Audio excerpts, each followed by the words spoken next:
Hello everyone, it's Chrissy from Chrissy's Beautiful Life. Welcome to Shadnee's Etsy shop scrapbooking, National Scrapbooking Day hop.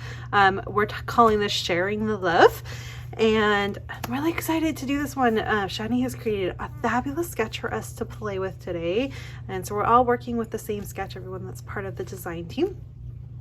And she is also has a coupon code for you guys. It goes from today, which is the 6th of May, all the way into Mother's Day. So I think that's the 16th, right? Whatever day Mother's Day falls on. 15% off in the store. So hopefully you can see that pop up. And I'm very excited to get going. So what I have come up with today is I saw the 3 photos. And I always do one because I have 3 kids, so when I see a 3 photo sketch, I tend to get a photo of each one of them. However, I have these fabulous photos of Barrett playing with dinosaurs. They actually fight themselves, like you turn them on and they're really, really loud and annoying, and they roar at each other. But he was doing it himself, and I just love his facial expressions in these. They're just the best. So I have those photos. I'm gonna probably have to trim them down a bit, but that's okay. I grabbed some of the corner pieces because I did see corner edges in the sketch. So I grabbed white and the craft color. And then my dinosaur wood veneer from Shadnee that I have. So I have a few little, just tiny, cute little ones. And then I figured I would use one of these as my title somewhere. These ones are a little like Valentine-esque. And these ones are just really fun.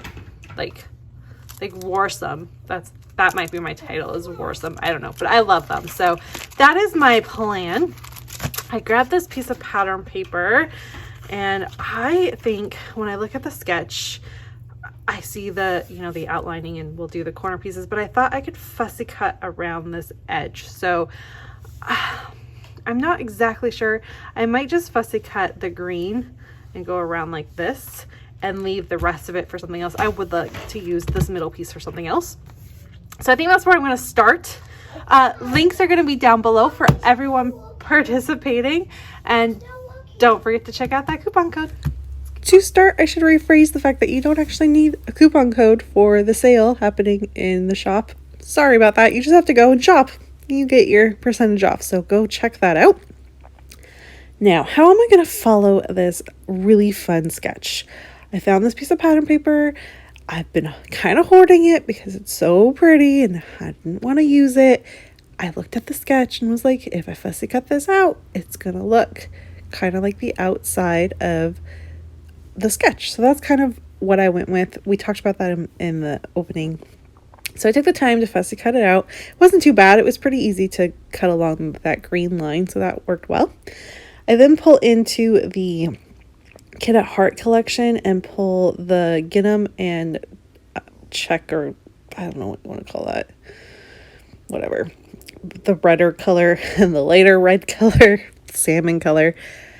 Decide that those are exactly the colors I want to use, but I want there to be the darker red on the outside and then the lighter salmon color on the inside between the layers with the pattern paper that I fussy cut out.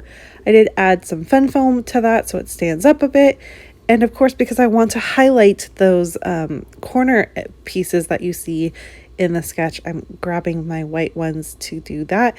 These are a lot smaller than the ones that you can see in the sketch. They're quite exaggerated in the sketch, but I didn't have larger ones. So these are the ones that we're working with. And I feel like because they're white, they do stand out and you can see them. And it's fine.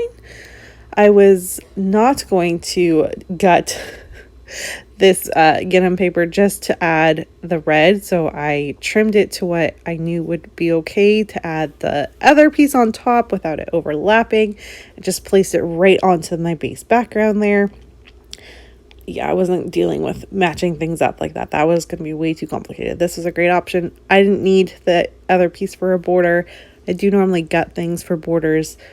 I don't know why I don't always use them, but I love to have border options. I do them a lot, so I thought about it, but I was not putting in that effort today. Going to back my main photo. So this is the top photo, and it's not really the main photo. It's just the one I decided to highlight with fun foam and stuff. Use a white border to kind of mimic the corner pieces. Then I'm going to back it on the red as well so that that is represented, and it just kind of brings it to the forefront as well. This worked really great. It helped to kind of highlight this one without being too much. I leave the other two without any type of pattern paper behind them. However, you are going to watch me do a little bit of mixed media. And I will say, when it comes to mixed media, I have to remind myself of this too, because I do this every time and I don't kick myself, but I'm like, I should know better by now for the little bits that I do use it for. You need to do more mixed media than you think you need to do, if that makes sense. So like, I'm using this, I think it's a Heidi Swap thing or something, I'm not really sure, but I use it as a stencil, and I'm using some acrylic paint, which is fine. This all turns out fine. I really like how it looks, but I only did it in this little spot, and then I'm going to put my photos on top, and I'm going to put a few embellishments on top, and you only see just a little tiny bit of these polka dots that I added. Whereas if I had gone up a little higher, down a little higher, over whatever have you, it would have been a little bit more noticeable, kind of, it just would have been more, and you would have seen the idea that I was going for instead of just this little tiny bit that shows up. It's okay, I'm not mad at it. I still really like the way this layout turns out, but it's just a good reminder because I do this every time I do mixed media. I don't ever do enough, and it does not show up, and then you cover up all that hard work that you use. So do more than you think you need, because you won't be disappointed, I promise. Got the mixed media done, lay in my photos again. Now it's time to add the wood veneer. I have the roar, and I add the dinosaur obsessed up at the top just for a little bit. I'm trying to do a fun visual triangle with my wood veneer basically and have them in different spots. The little word phrases also say roar, and then I have the two dinosaurs kind of fighting each other at the bottom, which I thought was really cute. Thinking there needs to be something. I need to do something to one of these ones. So I grabbed my main title one, and I'm going to paint it. Now this was scary because I'm using a red, and I struggle with red to begin with, but this is like almost like blood red. So I was like, however, it's fine. I soak it up. I use, I have a roll of toilet paper of all things on my desk that I use to clean up mixed media. And I just took a piece of that to dab it.